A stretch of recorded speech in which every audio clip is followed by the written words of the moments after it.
रात का समय था। गांव से थोड़ी दूर एक पुरानी और खंडहरनुमा कोठी थी, जिसे लोग भूतिया कोठी कहते थे। गांव वालों का मानना था कि वहां से अजीब अजीब आवाजें आती हैं। कोई कहता कि वहां भूतों का बसेरा है, तो कोई दावा करता कि उसने वहां पर किसी साए को चलते देखा है।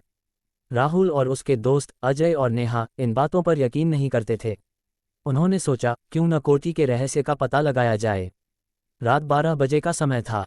तीनों ने टॉर्च और मोबाइल लेकर कोठी में कदम रखा। कोठी के अंदर घुप अंधेरा था। टूटी फूटी दीवारों पर जाले लटक रहे थे। हवाओं की सायम सायम की आवाज़ कोठी को और डरावना बना रही थी। जैसे ही वे अंदर बढ़े, नेहा की नज़र एक पुराने झूले पर पड़ी। वह धीरे धीरे हिल रहा था, जबकि हवा बिल्कुल शांत थी। अजय ने मजाक में कहा, शायद भूत खेल रहा है, लेकिन उसकी आवाज़ में भी हल्का डर झलक रहा था। अचानक एक दरवाज़ा खुद ब खुद बंद हो गया। तीनों घबरा गए। राहुल ने कहा, शायद हवा की वजह से हुआ होगा, चलो आगे बढ़ते हैं। लेकिन नेहा के चेहरे पर डर साफ दिखाई दे रहा था। वे धीरे धीरे सीढ़ियों से ऊपर गए। हर कदम पर सीढ़ियों से चरमराने की आवाज़ गूंज रही थी। ऊपर पहुंचते ही उन्होंने देखा कि एक कमरा हल्की रोशनी से जगमगा रहा है। यहाँ बिजली कहाँ से आ रही है? अजय ने फुसफुसाकर पूछा। तीनों ने हिम्मत जुटाकर दरवाजा खोला। कमरे में एक पुरानी अलमारी थी, जो धीरे धीरे खुल रही थी। अलमारी के अंदर से एक पुरानी लाल साड़ी में लिपटी गुड़िया पड़ी थी। गुड़िया की आंखें अजीब चमक रही थीं। नेहा ने गुड़िया उठाते ही जोर से चीख मारी।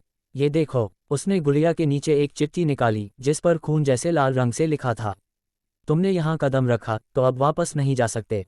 अचानक दरवाजा जोर से बंद हो गया। कमरे में ठंडी हवा चलने लगी और गुड़िया की आंखें अपने आप घूमने लगीं। नेहा डर के मारे बेहोश हो गई। राहुल और अजय ने उसे उठाने की कोशिश की, लेकिन तभी कमरे में एक काली परछाई प्रकट हुई। कौन हो तुम लोग? मेरी शांति भंग क्यों करने आए हो? एक भयानक आवाज़ गूंजी। राहुल ने कांपते हुए कहा, हाँ, हम सिर्फ जानने आए थे कि यहाँ क्या है। हमें माफ़ कर दो। परछाई हंसने लगी। जो यहाँ आता है वो वापस नहीं जा पाता। अजय ने हिम्मत जुटाकर दरवाज़ा तोड़ने की कोशिश की, लेकिन जैसे ही उसने दरवाजे को छुआ, उसका हाथ सुन्न हो गया। अचानक एक पुरानी घंटी बजने लगी। आवाज़ इतनी तेज थी कि उनके कान सुन्न हो गए। नेहा को होश आया। उसने जल्दी से गुड़िया उठाई और अलमारी में वापस रख दी। उसी समय परछाई गायब हो गई और दरवाज़ा अपने आप खुल गया। तीनों ने बिना कुछ सोचे समझे कोठी से बाहर भागना शुरू किया। जैसे ही वे बाहर निकले, पीछे मुड़कर देखा तो कोठी गायब हो चुकी थी। वहां सिर्फ घास का मैदान था। उस दिन के बाद उन्होंने कभी कोठी का जिक्र नहीं किया।